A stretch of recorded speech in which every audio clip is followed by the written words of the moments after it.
Hello friends and greetings once again from Beijing. Today I want to tell you about our trip to one of the most famous must-see attractions in Beijing, Qianmen Dajie, a famous pedestrian street with more than 570-year-old history.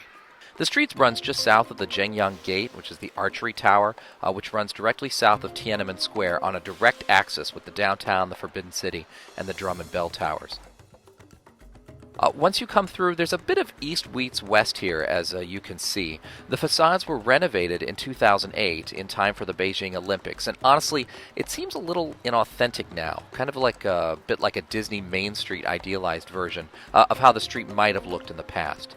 But some of Beijing's oldest and most famous restaurants and shops are still located here. So it's a good spot for shopping and picking up traditional street snacks, like this sugared fruit on a stick, which is called tanghulu.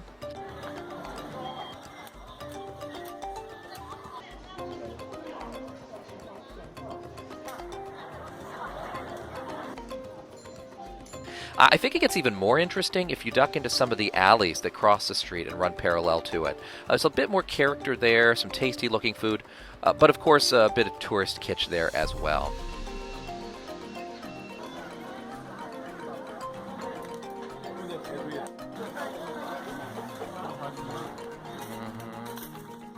The highlight of this trip, though, for me was literally stumbling across Daguanlou Cinema, which claims to be the oldest cinema in the world. It was originally built as the Masa Yuan Tea House in 1900, a place where people could come and sip tea and watch Beijing opera being performed. But in 1903, the owner, Ren Jingfeng, bought a projector and started showing short movies between the acts on a sheet that he had strung up.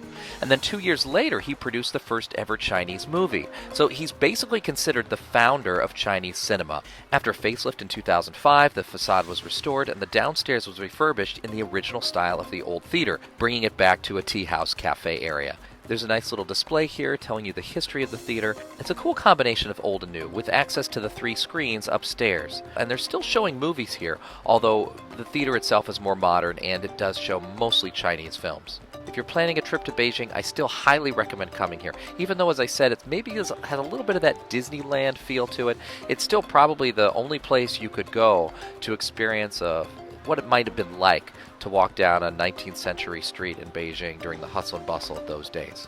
If you like these videos, please share them with a friend. You can also subscribe to me here on YouTube and check out some of the other videos that I'm posting of our experience here with Disney English in Beijing.